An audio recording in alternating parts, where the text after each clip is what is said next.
Hello Helldivers, today we're going to talk about something that is probably my favorite support weapon in the game right now. A weapon that deals immense democracy at a distance, promotes our values, and serves multiple purposes. This is of course about one of the finest additions brought by Managed Democracy, the Autocannon. The Autocannon is unlocked at level 10 at the price of 7,000 credits. It is extremely effective against bots and Terminids, though each faction will have a few different tactics. In terms of traits, it has the Heavy Armor trait and Explosive. The Heavy Armor trait is somewhat misleading as it doesn't really have Heavy Armored penetration, though it is able to exploit Heavy Armored enemies' weak points. The Autocannon drop is comprised of two parts, the backpack and the weapon. As it has a backpack, it also has another trait, which is Team Reload. The drop will get you the weapon with 10 shots and the backpack with 50 shots of ammo, divided into 10 clips of 5 bullets. You can see the status of the ammo in the backpack incredibly easy as the ammo will be disappearing. A stratagem reload will give you 25 shots, and in terms of reload, this weapon is unique. It reloads in multiples of 5 as each clip has 5 shots. That means the Autocannon can only have a full reload if it has 0 or 5 shots. If it has less than 5 or more than 0, the Autocannon won't be able to be fully charged. Likewise, if it has more than 5 shots, it can't be reloaded. The self-reload can be painfully slow at times for just one clip of ammo. With a team reload, it can have the reload done almost as fast as you shoot, and by the way, you should shoot a sub to the channel and leave a like in the video as you shoot the Autocannon. 99.5 of you aren't sub yet, and we need to do this for democracy. The Autocannon is not only excellent to smack enemies really hard, and we'll also talk about this too. Because it has the Explosive trait, it is an excellent nutcracker that not only deals lots of damage, but can also down certain sub-objectives. That includes, but it is not limited to, destroying nests in one shot, though it needs to be pretty much straight on. It can destroy those spore mushrooms at a distance with 2 shots. In reality, the bullet drop of this Autocannon is very much negligible even at large distances, and therefore the spore thrower can be sniped from miles and miles away with just a little bit of elevation change. This is also the same with the Shrieker mushroom nests. If your drop is far away enough, you really don't need to interact with those flying bastards. However, for each nest, it will take around 9 shots to send it down. Sometimes they're Streeper sub-objective, so it will take a total of 27 straight shots to send it down. It's, in my opinion, much better than going there and nuke it or getting close enough to stand a stratagem in. With the Autocannon, you won't really need to deal with the pesky screechers at all. That's a win in my book. With the bots, it can also send the factories down, but like the bugs, the shot needs to be positioned correctly by using the vents to ricochet the shell inside. So look at the lights, shoot just below, and it should be okay. Or you can spam the front of the fabricator and hope for the best, and eventually it will explode.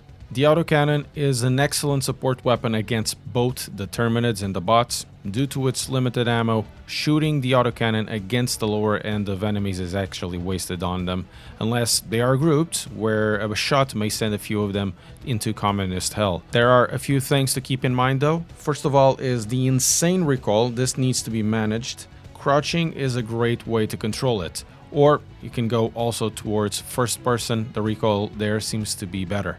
Secondly, always manage the ammo levels in the weapon. The reload animation is extremely long, especially when there are 2 clips being filled, and reloading it under pressure is really not fun.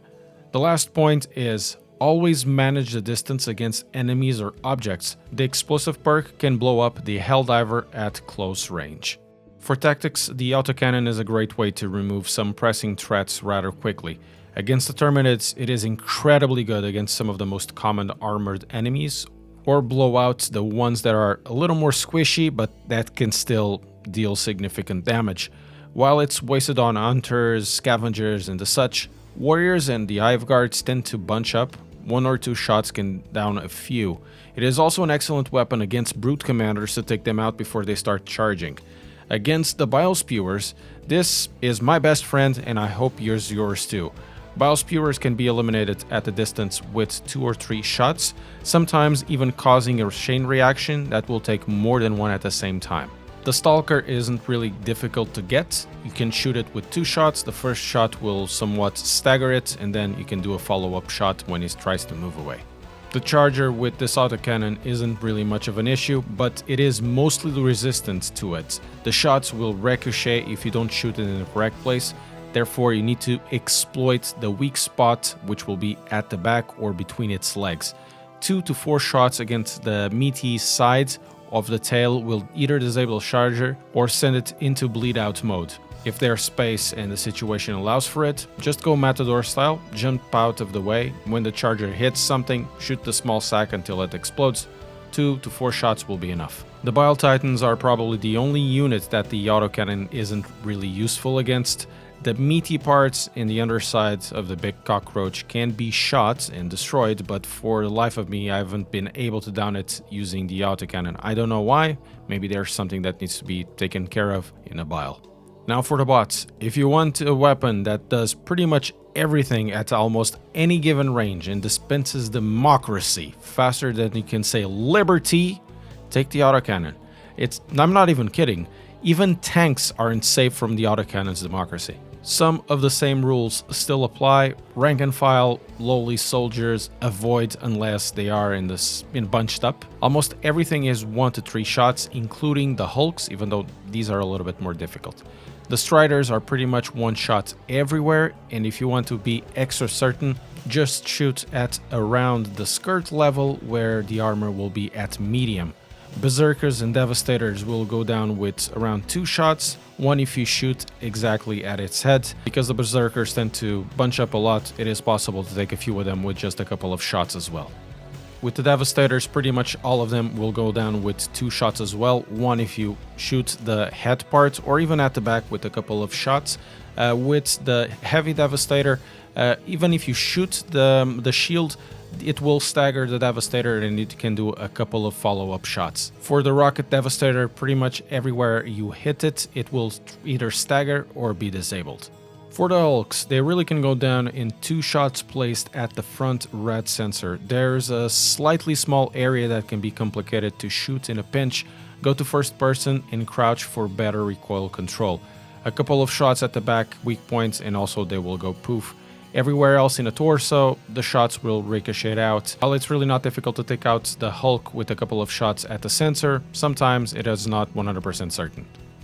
Against the tanks, you really need to shoot against the rear weak spot, and they will go down in about 3 shots. Therefore, with just a little bit of sprinting, if you don't have many bots around, they'll be easy peasy.